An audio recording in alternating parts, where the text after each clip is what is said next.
मेरा नाम जमालुद्दीन यूसुफ जई है। मेरा ताल्लुक एक पठान कबीले से है। मैं उम्र के इस वक्त 70वें साल में हूँ, यानी मेरी उम्र इस वक्त 70 साल से तजावज़ कर चुकी है। और ये वाक़या जो मैं आपको सुनाने जा रहा हूँ मेरी ज़िंदगी में बीता हुआ एक हकीकी और सच्चा वाक़या है, जो आज से तकरीबन 40 साल पहले पेश आया। इस वाक़या की सच्चाई के लिए मुझे किसी और गवाह की ज़रूरत नहीं है, क्योंकि इस वाक़या का ऐनी शाहिद मैं खुद हूँ। यह यूँ समझ लीजिए कि ये वाक़या मुझ ही पर बीता हुआ है, जो मैं आपको हकीकत के बारे में आगाह करूँगा। आपके वाक़े की नौयत का सुनकर अंदाज़ा हो जाएगा कि इंसान की ज़िंदगी में बहुत से ऐसे वाक़यात रूनुमा होते हैं जो उसकी ज़िंदगी के साथ अनमिट नकूश छोड़ जाते हैं। ये यादें बुरी भी होती हैं और अच्छी भी, लेकिन अमूमन बुरी यादाश्तों को ज़िंदगी से निकालना तकरीबन नामुमकिन हो जाता है। ऐसा ही वाक़या मेरे साथ 40 साल पहले पेश आया। मेरा ज़ाती तौर पर ताल्लुक़ मालाकंड से है, और आप जानते हैं कि मालाकंड ऊंचे नीचे पहाड़ी और सरसब्ज़ो शादाब वादियों की जगह है। वालिद साहब पाकिस्तान के दूर दराज इलाकों में माल बरदार ट्रक चलाया करते थे। पढ़ाई की तरफ मेरा जी न लगता था, तो उन्होंने भी मुझे अपने साथ ही ट्रक चलाने पर लगा लिया कि ऐसा ना हो पढ़ाई से भागते भागते मैं कहीं लोफरपन का शिकार हो जाऊं। मेरी उम्र उस वक्त 17 बरस की थी, और 20 साल की उम्र तक पहुंचते पहुंचते वालिद साहब की सरबराही में मैं एक माहिर ट्रक ड्राइवर बन चुका था। फिर वालिद साहब ने जब देखा कि मैं एक माहिर ड्राइवर बन चुका हूं और ड्राइवरी के तमाम इसरार रमूज से वाकिफ हो चुका हूं, तो उन्होंने अपनी बढ़ती हुई उम्र के पेश नज़र ट्रक ड्राइवरी छोड़ दी और गांव में एक छोटी सी दुकान खोल ली और ट्रक को मेरे हवाले कर दिया। मेरे साथ ट्रक पर एक हेल्पर मौजूद होता था, शाहनवाज गुल, जो मेरा ही हम उम्र था और हमारे गांव से एक करीबी गांव में रहता था। हम दोनों कई कई महीने घर से बाहर रहते। काम के सिलसिले में हमारा पाकिस्तान के दूर दराज इलाकों तक जाना होता। जिस जिस जगह से हमें माल लोड और अनलोड करना होता, जहां जहां से हमें ऑर्डर मिलता, हम उसी हिसाब से माल एक जगह से लेकर दूसरी जगह चले जाते। शाहनवाज गो कि मेरा हेल्पर था, मगर उसके साथ साथ मेरा एक अच्छा दोस्त भी था। अपने इस पेशे के दौरान मैंने पाकिस्तान के बहुत से दूर दराज इलाके देख रखे थे। मुझे दुश्वार गुजार पहाड़ी इलाकों से लेकर मैदानी इलाकों, समंदरी इलाकों और सहराई इलाकों के साथ साथ कम ही कोई ऐसी जगह होगी जो मैंने अपनी ज़िंदगी में ना देखी हो। शाहनवाज गुल और मैं जिस जगह जाते, सामान लोड या अनलोड करना हमारा काम नहीं होता। हमारा काम सिर्फ सामान को पहुंचाना होता। मुकर्ररा जगह पर जहां से सामान उठाना या अनलोड करना होता, उसे अनलोड या लोड करने के लिए मजदूर वहां पर पहले से मौजूद होते। शाहनवाज का काम ट्रक के टायरों वगैरह को देखना, गाड़ी की छोटी मोटी ज़रूरियात और मरम्मत शाहनवाज के ज़िम्मे होती। उसके साथ साथ शाहनवाज को मैंने ड्राइविंग भी सिखा दी थी। यूं ही एक रोज़ का वाक़या है कि एक रोज़ हमें चिल्लास के दुश्वार गुजार पहाड़ी इलाके की तरफ सफ़र करना था। मुझे अच्छी तरह याद है कि हमने KPK के एक मैदानी शहर से सामान लोड किया और उसे चिल्लास के दुश्वार गुजार वादी में लेकर जाना था और एक कस्बे में अनलोड करना था। सामान लोड करवाने वाला आदमी शाहनवाज का अच्छा जानने वाला था। शाहनवाज ने उसे दोस्त होने की खातिर अपने साथ ट्रक में बिठा लिया ताकि रास्ता में गपशप रहेगी। हमने उसका सामान लोड करवाया और हम तीनों ट्रक लेकर चल पड़े और चिल्लास की तरफ रवाना हो गए। हमारा सफ़र 20 से तकरीबन 25 घंटे के करीब था। सफ़र के दौरान रास्ते में एक जगह पर हमारा पड़ाव था। वहाँ पर खाने पीने और रुकने और ताज़ा दम होने के बाद हम दोबारा अपने सफ़र पर रवाना हो गए। पहाड़ी इलाकों के मौसम इंतहाई खूबसूरत और वहाँ की शादाबियाँ और मंजर आंखों को दिल लुभाने वाले होते हैं। दिलकश पहाड़, मीठे बहते हुए झरने, मीठे बहते पानी के दरिया और पहाड़ी वादियों से गुजरते गुजरते हम एक ऐसी जगह पर पहुंच गए जहां रात का अंधेरा पड़ गया था। शाहनवाज का दोस्त मसूद शाह बहुत बातूनी शख्स था जिसने माल लोड करवाया था। हम एक जगह रुक गए। ट्रक से उतरकर हमने एक तरफ सड़क के किनारे चूल्हा वगैरह रखा और चाय बनाने लगे। वहां पर ढाबा नुमा होटल बहुत दूर दूर होते थे, इसलिए हमने ट्रक पर छोटा मोटा चाय वगैरह का इंतज़ाम कर रखा था। चाय वगैरह बनाई और पी और उसके बाद गप्पे हाँकते हुए आगे रवाना हो गए। शाम का अंधेरा फैलने लगा था और रात होने वाली थी। अभी हमारी मंजिल आधे सफर से भी ज्यादा दूर थी और रात के 11 बज गए। हम एक दुश्वार गुजार पहाड़ी इलाके से गुजर रहे थे।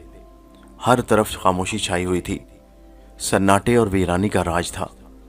क्योंकि उस दौर में ट्रैफिक भी इतनी आम नहीं हुआ करती थी, इसलिए रोड पर कोई गाड़ी दूसरी दूर दूर तक दिखाई नहीं दे रही थी।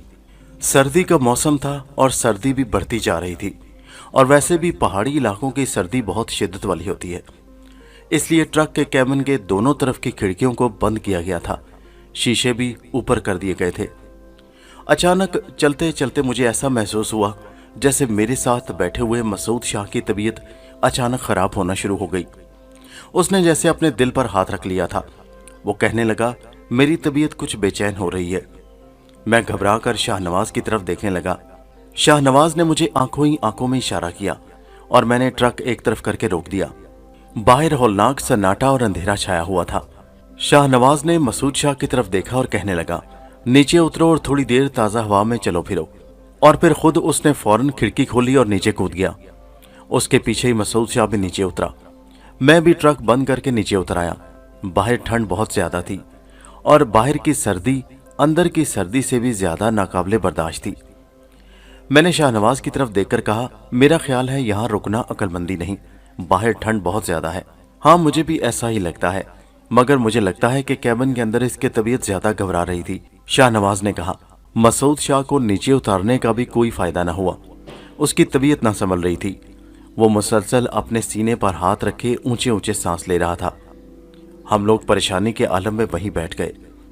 शाहनवाज कैबिन के अंदर गया और पानी की बोतल निकाल लाया। उसने जल्दी से पानी मसूद शाह को पिलाया। मसूद शाह बेचारा एकदम ठहसा गया। मैंने आगे बढ़कर उसका सर अपनी गोद में रख लिया। वो ऊंचे ऊंचे सांस ले रहा था, जैसे बहुत तकलीफ में हो। मेरे और शाहनवाज के चेहरों पर हवाइयां उड़ने लगी। ये चलते चलते न जाने क्या मुसीबत हम पर वारिद हो गई। मैंने उससे पूछा, क्या तुम जानते थे कि ये पहले से बीमार है? नहीं, मुझे तो नहीं मालूम। हाँ, मुझे भी ऐसा महसूस अभी हो रहा है कि ये पहले से किसी बीमारी का शिकार था।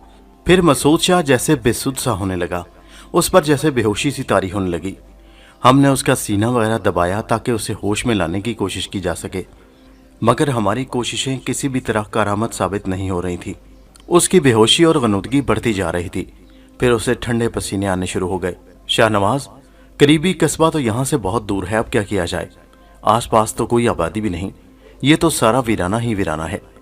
मैं और शाहनवाज इसी उधेड़बुन में थे कि मसूद शाह ने हमारी आंखों के सामने देखते ही देखते जोर से हिचकी ली और उसने दम तोड़ दिया।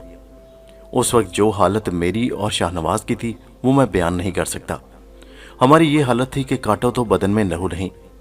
मेरे ख्याल के मुताबिक मसूद शाह को दिल का शदीद तरीन दौरा पड़ा था, जो जानलेवा साबित हुआ था। ओह मेरे खुदा, ये क्या हो गया? मैं सख्त परेशान था। शाहनवाज भी बेचारा रोने को था। अब क्या होगा? ये तो लगता है मर गया, मैंने कहा।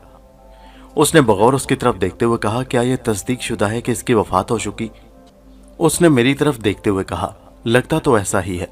मैंने उसकी नब्ज टिटोलते हुए कहा, लेकिन हतमी तौर पर कुछ कहा नहीं जा सकता जब तक किसी हकीम या डॉक्टर को न दिखा दिया जाए।